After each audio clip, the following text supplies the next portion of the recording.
I agree with the message, but I didn't like the ad. Well, the Yeah. message, you didn't know what the message, you didn't know what the ad was about till the very last line. You just thought it was an ad just saying white people suck or something. I don't.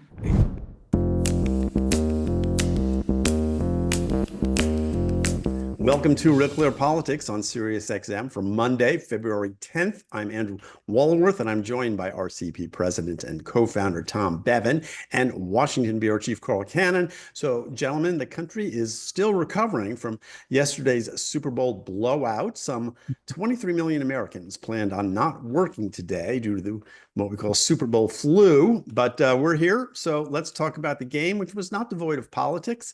Tom, what do you think happened politically at the Super Bowl? Well, I mean, obviously Donald Trump was the first sitting president to attend a Super Bowl game, and he got a rapturous applause for when he was introduced.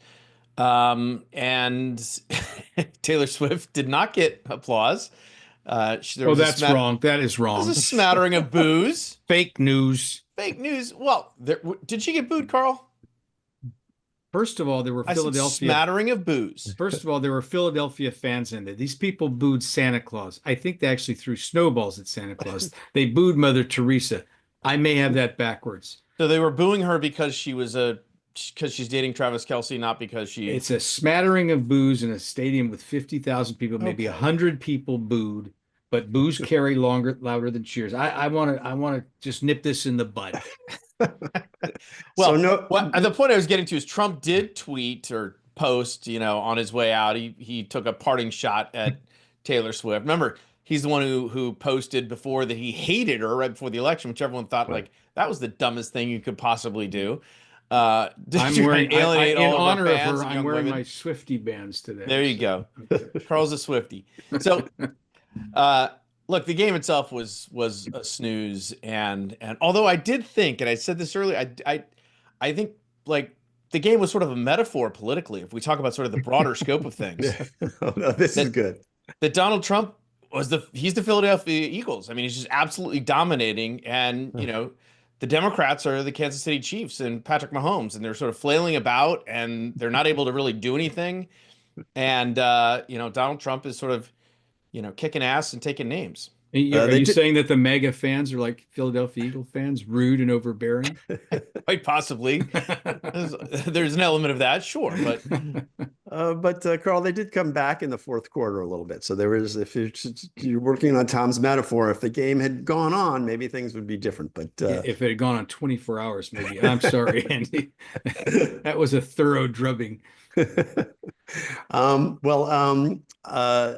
Before the interview, before the game, rather, Trump gave an interview to Bret Baier, Carl, and talked about a number of things. One thing he said is that he's serious about Canada, which I think, Canada's the 51st state. He's still talking about that. What did you make of his interview beforehand with Bret Baier? Let's talk about that one thing, Canada, because that's an idea so daft that it makes you want to look up the 25th Amendment and say, wait a minute. What? I assume Trump's kidding. So I'm not going to. Okay. All right. I would not assume that. All right. At this point, I go ahead. have to assume that, and I'll tell you the reasons. First of all, he's still trolling Justin Trudeau, who who's going to leave office, but he hasn't left yet. And this is someone who Donald Trump likes a lot less than he likes Taylor Swift. But Canada is the 51st state. First of all, this is a sovereign nation. I mean, it's actually, if he's joking, great. If it's a serious idea, it's a dangerous idea, because then what's to prevent? China has a lot more claim on Taiwan than we do on Canada. Let's just put this down there where the goats can get it. But the other issue there is that if Canada were a state of the United States, the Congress would go Democratic the next day. And this Democratic Socialist caucus would triple in size. It's not a country a MAGA Republican or any Republican should even want to absorb. And the last thing is that it's just an insult to Canadians. That's a great country with proud people.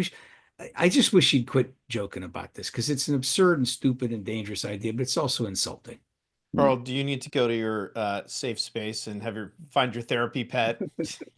There are excesses in the United States too. I know what you're talking about. With Canada can be pretty woke, but I gave a speech up there last month, and ever since then they paid me on time.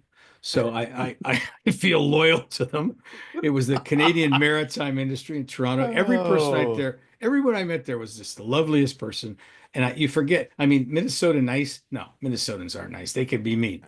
Canadians are nice. It's Canada nice, and we should be nice back.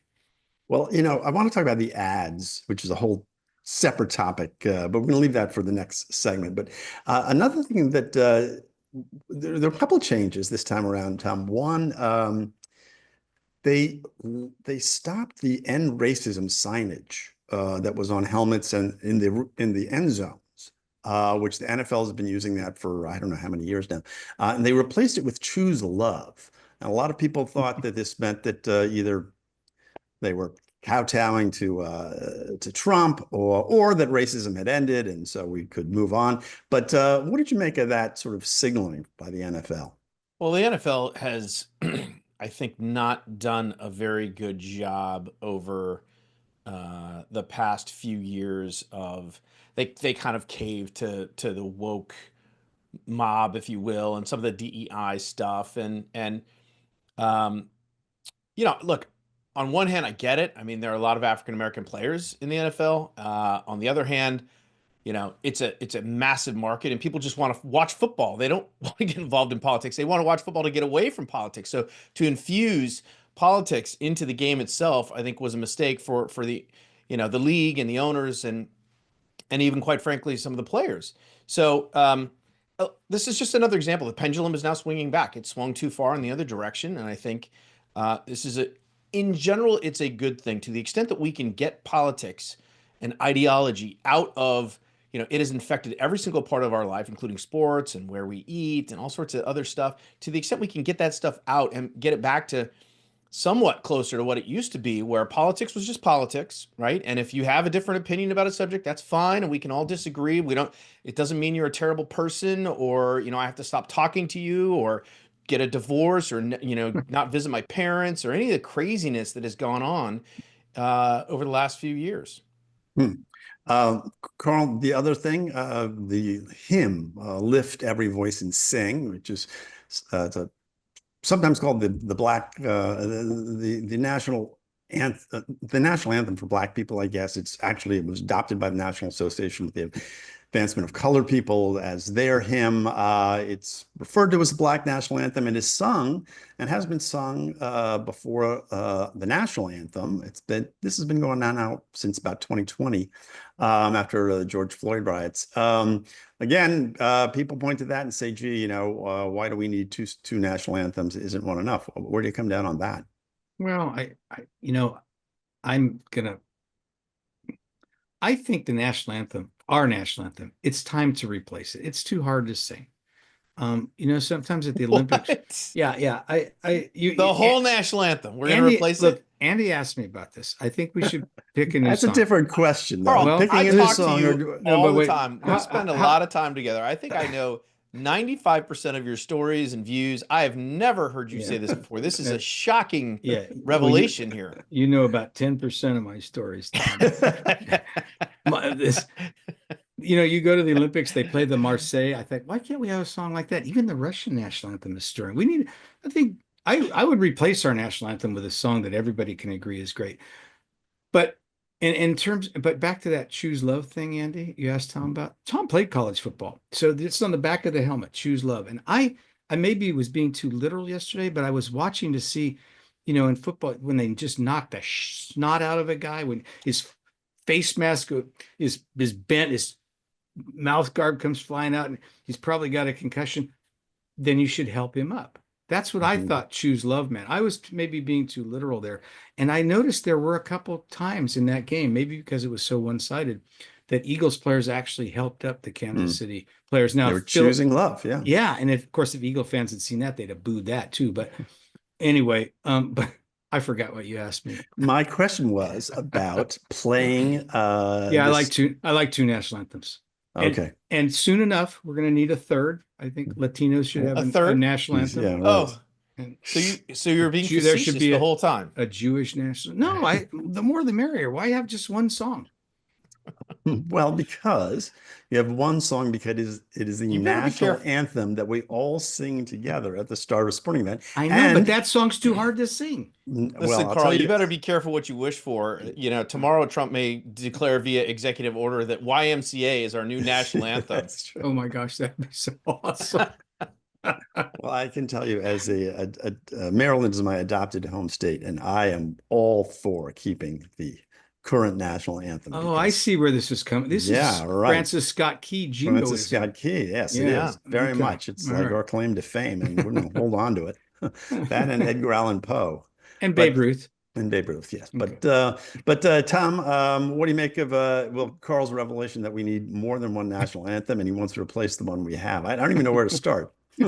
I don't either. I think it is probably true that I know about 10% of Carl's stories. He only tells me the ones that he feels like that are appropriate that you can handle. That I can handle. I'm sure there's a lot of The stuff. thing is, he tells he's holding back. Yeah, he tells them a few times though, so you feel like you've heard them all, right? That's exactly right. So anyway. Well, I actually don't mind that. Andy, you're a musician. Singing that song. Yes, I like that song. Andy, you're a musician. In all seriousness, do you remember that in the 70s, I think it was Father Drinan, who was a congressman, had a bill to replace the national anthem with that Youngblood song, was it?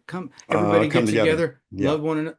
I thought that I actually Jesse Colin Young. Yeah. Great now song. I know I sometimes am facetious, but there was it was a bill in Congress to make that the national anthem. And these things aren't, they're not in the Bible, they're not given from on high. Revisiting the music that we sing as Americans to bring us together, in all seriousness, there's nothing wrong with that. And adding, that's my view. If we were going to replace it, I think the song should be "God Bless America." It would be the song that I would use to replace it, but we'll see. Maybe it'll be Jesse Colin Young. Maybe it'll be YMCA. Anyway, hey, you're listening to Real Clear Politics on Sirius XM. I'm Andrew Walworth. I'm here with Tom Bevan and Carl Cannon. We're going to take a break, and when we come back, we're going to talk about some of the politics of the ads in the Super Bowl. So don't go away. Welcome back to Real Clear Politics on Sirius XM. I'm Andrew Walworth. I'm here with Tom Bevan and Carl Cannon. And Carl, USA Today does an ad meter. It ranks all the television ads during the Super Bowl. The Clydesdales, the Budweiser ad was #1.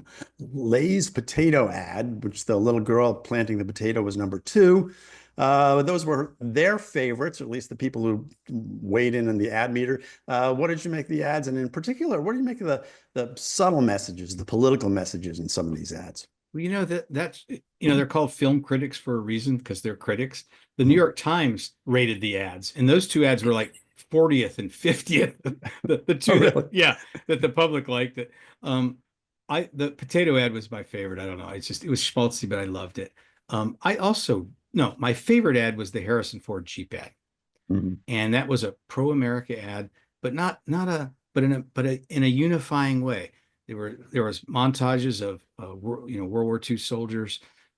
There was this soliloquy. That's because there were Jeeps in the. That's right. But Ford was talking about, we don't all choose the same thing. We can still be neighbors. It was very much what Tom was saying earlier. And it was a funny line at the end, this is why I like Jeep, even though he says my name is Ford. And it was I just thought the ad hit on all cylinders. And it's been Bruce Springsteen had a Jeep ad, I think it was 2 years ago at the Super Bowl. And these ads they're pro-America, but without being exclusive of anybody, but also without groveling or doing anything. It's an old-fashioned patriotism with a kind of a modern appeal to unity. That was my favorite ad. How about you? Well, I will say about that ad, I'll get to my ads in a moment, but if you listen carefully and watch it carefully, there is a line that he delivers. He says, "Freedom is the roar of one man's engine and the silence of another's." And during that thing, the visual is between a gas-powered car and an electric car. That's right. And they show them both being plugged in. So it was not so dull dig at EV mandates. He says later in the ad, the most sacred thing in life isn't the path, it's the freedom to choose it. Kind of a good line. And he does get in an electric Jeep. Andy, I didn't think it was a dig at EV mandates. I thought it was a. Oh yes, of course it was. Well, I'm telling you what I think. I thought it was. Okay. Remember we used to say energy, all of the above. That both have a place. Well, if you're saying it, you're free to choose, and one man's freedom is the roar of an engine, and the other is the silence of an EV. I don't know. Tom, what do you make of it? Settle the tie, Tom. Yeah. I think I'm going to side with Carl on this one. I didn't take it as much of a. It seemed sort of, I don't want to say sort of indifferent, right? They're promoting both products. It wasn't, one superior to the other. But that was my favorite ad also. Really? Yeah. Look, I'm a huge Harrison Ford fan, and that his timing, his delivery, particularly that line at the end, and he looks great. He's 82 years old. He looks yeah, it's amazing. Great. Amazing. He's Joe Biden's age. So I have to say though, many of the other ads were disappointing. I thought, not great. There were a couple that were all right. The Lay's ad was fine. I mean, the little girl with her potato, that's growing. Tom, she spends the whole ad to grow a single potato out of a potato, by the way. And to me, I mean, this was supposed to be so she celebrating added the zero family farm. potatoes. Yeah, right. To me, it was like, oh my God, we need factory farming, because if it takes that to grow a single potato, we're in trouble. She's like 7 years old, you guys. Come on. It's like 2 potato chips. Right, just you guys. It's a beautiful ad. The Budweiser ad, the New York Times also didn't like it, but there was nothing to it really. The barrel falls off the truck and the horse, I mean, it's a cartoon. It rolls the barrel into the bar, but it's a feel-good ad. And Budweiser's Clydesdales have been doing this ads for decades. If they didn't have one, people would miss it. They'd say, wait, what happened? So there's an obligatory nature of those ads, and to be creative year after year. Remember when they used to have the Clydesdales playing football in the snow and stuff? Right. And this one was, they had a good one a couple of years ago with the dog, I think, that was really the Dalmatian dog. Right, really good. But this one was subtle, and it in that way it cut against type, because we're not living in a subtle time. Yeah, right. Well, Tom, there were 2 ads about female sports in particular. And I want to talk about the NFL one first. This ad, it showed a female athlete, and it's set in Central High School, 1985. This new girl is challenged by this guy, Chad, who seems to be the quintessential sort of white jock bully. She throws a football, another player, she hits him right in the groin. And so this sets off this match where they square off on the football field. It's their best guy. That's what Chad says, against her best guy. Their best guy is another white guy named Brad. So you had Chad and Brad. And she runs, and he can't grab her flags. They're playing flag football. And then the whole team tries to catch her, and they can't. And then the text comes up at the end saying, let's make flag football a varsity sport in all 50 states. A lot of pushback on this ad, but I guess other people really liked it. I don't know if I did a fair summary of the ad. That was good, but Tom, you are a female. I mean, not female. You're a male athlete in college. What did you make of Chad, Brad, and what do you make of being portrayed that way? And what do you make of the ad? Well, obviously, I used to be in the advertising industry as well, and so when you use stereotypes, you have to be careful, right? Because they're good for comedy, oftentimes, but not as good for drama or trying to make a serious point or a political point or an ideological point. So I think in that sense, it was just too ham-handed and sort of farcical. I agree with the message. I don't have a problem with having girls flag football become a varsity sport. In fact, our high school has some of that, and it's great. It's a lot of fun, and it's a great opportunity for girls to play against girls. That's the point.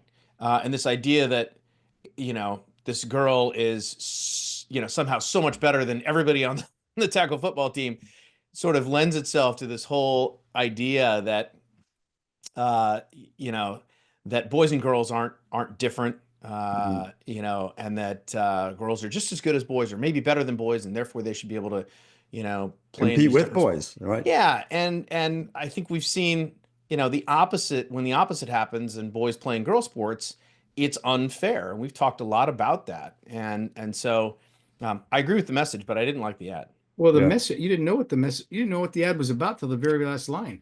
You just thought it was an ad just saying white people suck or something. I don't, Right. I didn't know what it was It supposed. did have a racial component I to didn't know it what it that was was a supposed to little say. Yeah, uncomfortable. Yeah. they introduced race and gender politics into it, and then the end Never going to message. work well. The last message, if they had led with that, then you may have even understood the ad. But the whole, Mm. somebody on my Twitter feed tweeted, and I didn't understand what he was talking about because I had missed that ad initially. Said, Cooper DeJean just showed, white boys all over America that they could do something that they're discouraged from doing, playing defensive back. And this was This guy wasn't making a racial point. He was responding to that ad, making, But fun of it. But it was an ad that missed the moment. Like if Biden had been reelected, maybe it would have not been so out of context to us. I don't know, but it just seemed this gratuitous insults. right. What's that have to do with girls playing football, which is a great idea? Yeah. Well, I thought about that, about whether it was just uh, whether they had anticipated that Trump wasn't going to be there and we weren't in this political moment. But it turns out that they just taped that ad recently. They just Oh, did that okay. after the fires because they had to move where they were shooting it in LA. I read that in one of the trades. But Tom, the other ad was the Nike ad, showed a bunch of female athletes, stars. And said there was a lot of things that they couldn't do, but a lot of things they should do anyway. One of them was you can't fill a stadium, so fill that stadium. I thought that was the most pointed one about certainly about women's basketball. But what did you make of that ad, and what do you make of the sort of messaging behind it? Well, the WNBA could fill a stadium when Caitlin Clark played, no matter where she played, all across the country. She filled everyone's stadiums and lifted that sport literally on her back by herself. Again, these sort of woke, political, ideological ads. I mean, again, you're watching a football game, you're looking to be entertained, and so I just think if I were producing an ad, that's the last thing I would do, is to try and make some sort of political statement. You want something that is light, that is entertaining, that is fun, and that is memorable. I mean, that's the name of the game. You're spending $8 million for 30 seconds, and you want someone to walk away remembering A, what your message was, and B, feeling better about your message and or your brand. And I didn't have either of those reactions to Nike after watching that ad. Right. Well, Tom, we got about a minute left. We just got to talk about the halftime show for a second. What did you make of Lamar? Were you dancing in your seats? So my kids were all excited. I got a bunch of teenage boys, and they were all excited, and we're talking a lot about Kendrick Lamar, and they thought it was good. I mean, they thought it kind of started out a little rough, but they ended up liking it. And then I went online and I saw, these stories. Kendrick Lamar slammed for worst halftime performance in the history of the Super Bowl. And I actually read that headline to my 13-year-old, and he was like, what's going on? That wasn't that bad. So I think there's a little disconnect between the writers who were writing about what happened and what some of the viewers were thinking. Anyway, I actually didn't watch it. I got up and I was doing stuff in the middle of halftime, so that I could watch the second half of the game. So I saw little snippets of it, but I didn't. And I'm not a huge Kendrick Lamar fan. My kids know that. So, Carl? Yeah, well, I think if the game had been tied or Kansas City had been ahead, and Taylor Swift had come down and joined Kendrick Lamar on stage, now that would have been a moment. But I guess that wasn't in the cards, but it certainly wasn't in the cards when they were down 24-0 or whatever it was. And Taylor Swift, could barely hold her, was trying to smile, tough day for her. Listen, yeah. Tom's point is right, Andy. You and I are not that's who not, we weren't, this halftime is named at us. Yeah, I was going to say. I get that. I'd take Willie Nelson, but then that's not who they're pitching to. And as far as I know, I saw it. I thought it's not my kind of music, but I thought he did fine.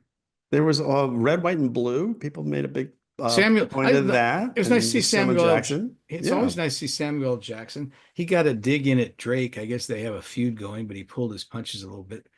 He said he didn't want to be sued again. He didn't want the NFL, didn't want to be sued. My kids had to fill me in on the whole Oh, Drake, really? Kendrick Yeah. Lamar backstory, so Yeah. I'm fully Okay. briefed on that now. If you guys want me to go into more detail. Well, I wish, gosh, I we don't want wish to be we had sued. We time don't want to be for that, sued either. Yeah. Well, we're going to take a quick break. When we get back, we're going to talk about Washington today and what's been going on. So we'll be right back after this. Welcome back to Real Clear Politics on Sirius XM. I'm Andrew Walworth. I'm here with Tom Babin and Carl Cannon. And Tom, a federal judge Saturday blocked Elon Musk and DOGE from accessing the Treasury Department's payment systems. This is all in reaction to multiple lawsuits filed by states and labor unions against DOGE. And then on the front page of RCP today, we had this New York Times piece from 5 former Democratic Treasury secretaries writing in an op-ed. They say that democracy is under siege because they are, quote, alarmed about the risks of arbitrary and capricious political control of federal payments. White House plans to fight this all, of course. But Tom, DOGE is finding all sorts of bad things. Today, it was a $59 million that was being spent by FEMA on housing illegals in New York hotels. That all just went out in 1 week. How do you balance this need for privacy on the one hand with doing the kinds of audits that seems overdue at a lot of these agencies?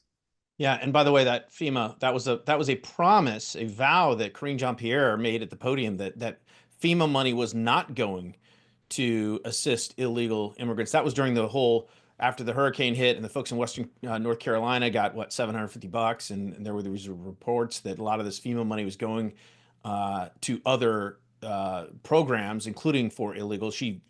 She stated flatly that was untrue. Now we found out, in fact, there was money going out the door. So that's a problem. I mean, I think Democrats still have not gotten to the right messaging on this, which would be, yes, we agree. These programs, there need to be audits of every single program and every single department across the U.S. government. We are 100% in favor of that. However, we need to do it in a manner that is consistent with our, separation of powers, our democracy, Congress, check and balance, all that stuff. And we'd like to do that, in conjunction with Elon Musk and his tech bros and these wizards that are getting in there. We don't just want them in there by themselves, sort of breaking stuff and pulling out wires and all that. We want to be part of the process. What they're doing, though, is saying, as Robert Rubin and Timothy Geithner and all these folks in New York Times, our democracy is at risk. That is not going. You can't say that auditing the federal government and telling people where their taxpayer dollars are going, if they're being wasted or abused or it's fraud, you cannot tell the American people that somehow that is a threat to democracy. That's not going to fly with the American people. It hasn't flown thus far. They're going to continue to lose on that issue until they get the message and switch their message to, yes, we agree. How can we help? Let's do it together. Carl, are you worried about our democracy with DOGE looking in on all these programs? Well, there are problems with how it's been implemented.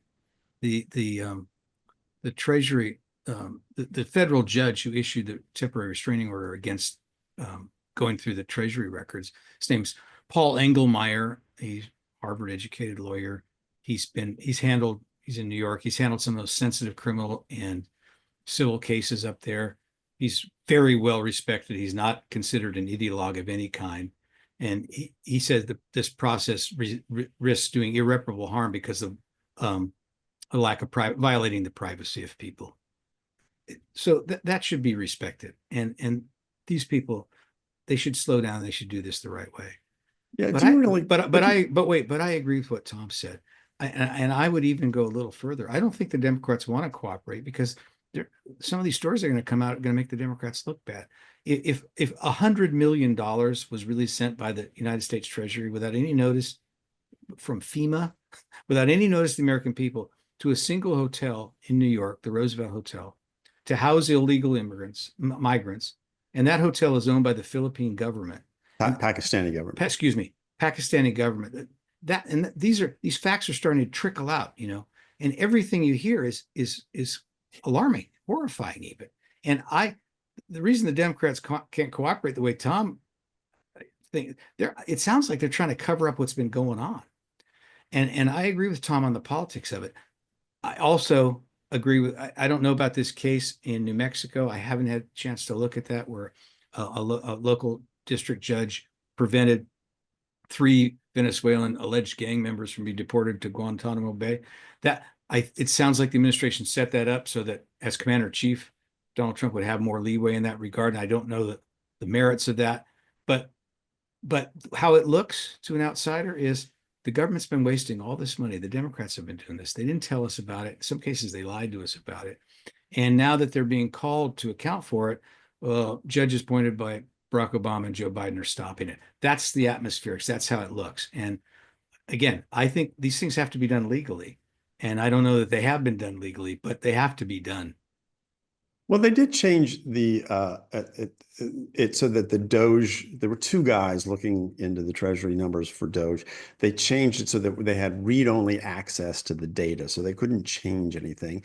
I suppose they could copy that and use it in some nefarious way. But it does seem to me, Tom, that this is the problem, and I think you guys have laid it out well, but Trump is making an argument that seems to come from common sense, which is, of course, we need to look at government programs because there's a lot of waste and abuse, and we're gonna find out what it is, and that's what DOGE is doing. What's wrong with that? And the Democrats are reduced to these sort of second-order arguments saying, yes, you can do that, but, and then it's the They're not even privacy saying, yes, or- you can do that. They're saying you can't do that. How dare you do that? Yeah. We're going to, riot outside. Riot's a strong word, obviously. Demonstrate Protest. forcefully. We're going to protest Yes. aggressively outside the Department of Education and USAID and all these different, again, to defend. To protect what, Tom? Yeah, to Right. defend the wasteful spending of taxpayer money on all these other programs. Now they want to focus on, well, USAID does all this good, and it's PEPFAR, and it's, all this stuff. And that may be true, but they're missing the point. The point is they also spent hundreds of thousands of dollars, millions of dollars, hundreds of millions of dollars on these insane programs, including subscriptions to Politico. We talked about that the other day, Right. and all this woke stuff. I mean, stuff that clearly, so they're not making wait. Politico, let's leave that aside. That's a subscription to a news organization. That shouldn't be lumped in with this other stuff, Tom. Okay, Carl. But I thought we litigated that already. I assumed I had won the argument. No, I can see that your silence was not acquiescence to No, the logic exactly. of my position. Clearly not. Anyway, the point is the Democrats they're not saying yes. They're saying no, we can't. Mhm. We can't, you can't touch any of this. Get your filthy hands off of my taxpayer money that I want to spend on whatever I want to spend on, and you can't know about it, and you Mhm. can't. Well, that's You to can't see Andy's it. point. That's not only not a threat to democracy, and it is democracy, Right. in action, right? Finding out where our money's going. Yeah. And speaking of our money, and Carl, I don't know where the Democrats have come down on this yet. Maybe but Trump said that he's going to stop making the penny because it takes like 3.5 cents to make Like every 2 cents penny. to make a penny. Yeah. This has been floated for years. I don't know that the Mhm. president even has this authority. I also don't know that if Trump cares if he doesn't have the authority. I think Congress But again, supposed to run whoever the has mint. authority, if it's Yeah. costing us 3.5 cents or whatever to Right. make a 1 penny thing and we're losing money, should we get rid of the penny? And are the Democrats going to fight that too? Yeah, see, I don't know. But the thing is that saying that you're opposed to everything Trump does, this is a trap. You don't want that they put themselves into, because Mhm. Trump's policies are popular. There was some poll that do you approve of what Trump's doing? 70%. I mean, this is crazy, because what he's doing is trying to hold the government to account. I want to say one quick thing though about that. There's where the Democrats feel viscerally wronged, and is this sort of contempt for the federal worker writ large, the federal workforce. The Republicans prefer the phrase bureaucracy, bureaucrats, but these are human beings with jobs. Some of them are, no-show jobs, and they're thwarting the will of the people, and they're terrible people. Most of them are just going to work every day doing whatever job they were hired to do. They have kids in school, they got families. Their kids, I've heard this because I live in the Washington area, the kids are worried, are we going to lose our house? Are we going to lose is mom going to lose her job? And I think it's incumbent on the president and Elon Musk to speak about these people with more respect and more humanely, and for for us to remember that these are people's lives. If the federal government has redundancies in it and we have to make reductions, if they've been wasting money, let's stop that. But there's no reason to demonize people writ large who you don't even know their names. So, and I think the Democrats are right to point this out. Tom, you got the last word. Well, I mean, look, Carl, that's fine. I mean, I don't think that's the problem necessarily. Obviously we should treat people decently and humanely, and remember these are people and families are involved in all of that. Excuse me. But the bottom line is the Democrats are losing this argument. They may get an assist from the court to help slow things down, but at the same time, they're going to remain on the losing end of this argument unless and until they change their message and or their attitude. And to your point, it doesn't seem like they're willing to do that, at least not yet. Yeah. All right. Well, guys, we're going to have to leave it there. You're listening to Real Clear Politics on Sirius XM. I'm Andrew Walworth. I'm here with Tom Bevan and Carl Cannon. And we talked a little bit about that new poll about the president's approval rating, which is up. Tom's going to talk to Sean Trende about that in just a minute. So don't go away. Welcome back to Real Clear Politics on Sirius XM. I'm Tom Bevan, co-founder and president of RCP. Joined by Sean Trende. He's our Senior Elections Analyst, our polling guru. Sean, welcome back. Always good to have you. Hey, thanks for having me. So let's talk about Trump's approval rating. We had a CBS News poll over the weekend that showed him with his highest approval rating ever. In that poll is 53%. In our Real Clear Politics average, we have him at 49%. And 46% disapproval. We have a number of polls that have him high 40s, a couple at 50, and a couple like the CBS poll over 50. So what do you make of this, Sean? Obviously, you go back to look at when he took office in 2017.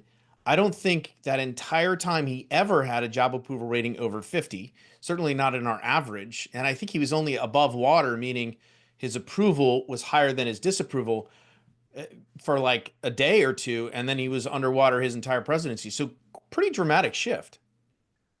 Yeah, I don't think there's any doubt that he's getting a honeymoon this time. And I don't think many people, myself included, expected that. He's doing pretty well in the approval ratings. Like you said, it's never happened with him before. We can see how long it lasts. Most presidents get honeymoon phases, and they tend not to last very long. But right now, he's getting a second look from Americans. Why did you not think that he would have any sort of honeymoon, or that his approval rating wouldn't be higher? What was you just thought it's going to be a rerun of 2017? It was two things. I mean, yeah, the history was that Donald Trump does not get a honeymoon, right? People don't care for him. But it was kind of built in with the idea that, he left office very unpopular, and having been unpopular, and everyone knows Donald Trump. That was one of the big things we told ourselves over and over again in the last election was, look, Trump's a known quantity. And maybe that was oversimplifying things. It seems like there are a lot of people for whom at least Trump's first term seems to be something of a memory, or they think he's grown into the job or whatever. And they're giving him that second look. When you look at the internals of this CBS News poll, I mean, Trump's always been, I think, portrayed and projected this, sort of toughness, and and people have always said, he's a strong leader, even if they don't think he has good morals or whatever, isn't fit for the job. I mean, those have been some of the knocks on him in the past. 69% of people in this CBS News poll say he's tough. 63% say he's energetic. 60% say focused, and 58% say he's effective. Those are pretty good numbers. I mean, I suspect some of those are even people who disagree with some of the moves that he's taken. They see him as, yeah, he's really energetic this time, and he's more focused than he was last time. But generally speaking, this is he's got a whole different set of attributes that are working in his favor this time around that he didn't have last time. Oh, that's 100% correct. I think he's more broadly viewed as favorable. Now, I have to say, on some of those, I wonder how they aren't up like 90%. And whatever you want to say about the guy, he is not low energy, right? Like he is practically bouncing off the wall. So, give him credit where it's due. And I think he's getting stuff done. And I think that's kind of the main thing. Most people, the people in the Beltway see this like, oh my God, USAID is being dismantled and it does all these good things. I think most people look at this and say, huh, he's actually doing stuff. We haven't seen a president actually doing stuff in quite some time. What time does the Super Bowl start? So just the fact that he is energetic and seems to be doing things and, cutting government, which are all things that at least in the abstract people like, I think redounds to his benefit. There was a piece in the New York Times, Sean, over the weekend by Ben Rhodes, former Obama administration official, and said the title of it was something to the effect of, "This is not what America voted for. This is not the Donald Trump that America voted for." And I tweeted that or posted that on X and got a lot of responses from Trump supporters saying, "Yeah, actually, this is exactly what we voted for, and it's even better than what we thought we were going to get from this guy." I mean, Republicans are ecstatic over the first couple of weeks of this administration, and Democrats are increasingly horrified because they see all of the sacred cows being slaughtered all around them. Um, I guess part of what Trump had last time with his approval rating, he still had support from Republicans and basically no support from Democrats. But it was sort of the independent vote. Seems like independents are still with him. They're hanging with him, which is what's keeping him at 50% or above. But that can't last forever, right? At some point, he's going to do something, go too far. Independents are gonna sour on him. I mean, I have to think. I mean, theoretically, it's possible they could be happy with him all the way through, but that just doesn't seem likely. Yeah, sooner or later, Trump's going to Trump, right? I mean, he always seems to eventually get in his own way. But a lot of all the hullabaloo really is. First off, isn't Ben Rhodes the guy who bragged about how he could manipulate 23-year-old journalists into publishing Yes. whatever he wants? Like, That's the same. Yes. yeah, not the guy necessarily with the pulse on America. I think this is what a lot of Trump supporters voted for, and I think people who say this isn't what he campaigned on weren't paying attention. I mean, when he's talking about gutting the deep state and saying that I am your retribution and stuff like this is exactly what he said he was going to do. So I just think I think Trump will stumble sooner or later. I think Democrats are overestimating how popular how unpopular what he's doing is. I mean, if you ask people over and over again, what do you want to cut? The first thing people will tell you is foreign aid. And the kind of elite beltway response is always, well, there's not that much money there. And it's like, well, okay, but they still want foreign aid cut. So they're going to be happy when he cuts it. And by the way, if you don't think a couple $1 billion a year in foreign aid is much money, I can give you my address for the check. I will gladly Right. accept it. Take 10% of that. Yeah, they're right. It doesn't impact the federal budget deficit, but Americans still want it cut, and they would rather, if it has to be spent here. Well, you talk about the popularity of the things that he ran on. Now he's implementing, obviously the deportation stuff with illegal migrants is at the top of the list, and there's pretty strong support, even certainly among independents, but even among some Democrats for that. And so I guess the Democrats, Sean, to your point, I saw a story Chuck Schumer said the other day in a story that he's just waiting for Trump to overreach, and they just have to wait for him to make his mistake, and then they'll be able to really jump in and attack him. But there's also this theory that he's just overwhelming them with all of these executive orders, and they can't stay focused because there's just too much happening, too much going on. If you were advising the Democrats, if you were advising Chuck Schumer, Hakeem Jeffries, like, what would you tell them? How should they respond to this onslaught of policy from Trump? Because certainly they haven't been doing a very good job thus far in terms of, finding a message to unify around. Yeah, I think the Democrats this is the first failed presidency the Democrats have had to take over after since Jimmy Carter in 1980. Like both of the last two Democratic presidents left on pretty good terms. So I think the Democrats are back on their heels. And I think Chuck Schumer has the right idea, which is just look, he's the president. He's going to do stuff the first 100 days. And all we can really do is sit back. Most of what Trump's doing right now in the big picture is stuff that can be reversed with executive orders in the future, or while perhaps impactful, isn't really the stuff that Democrats typically go to the mattresses for. So we'll see. I mean, governing this large, diverse country of ours is difficult. It's very difficult to do it without sooner or later making parts of your coalition angry. So I think Schumer has the right idea. I think he can probably read a public opinion poll as well as anyone and realizes, yeah, foreign aid is not that popular. So for now, we just kind of have to sit back and let the president do what the president does. All right, Sean, we got about a minute left, and you're a lawyer, former lawyer, I guess. And we've seen the one thing the Democrats have done, along with a bunch of, organizations, is file lawsuits. And we're seeing some of these rulings by judges that are putting the brakes on various aspects of Trump's programs, from, the DOGE folks in Treasury to, deportation, some of that. So, what do you expect? I mean, is that the answer for Democrats in the short term? Is just to file a bunch of lawsuits and hope that they can somehow, get the judiciary to sort of put some sort of, slow Trump's momentum, if you will, and bog him down in court? And do you suspect that'll be a winning strategy?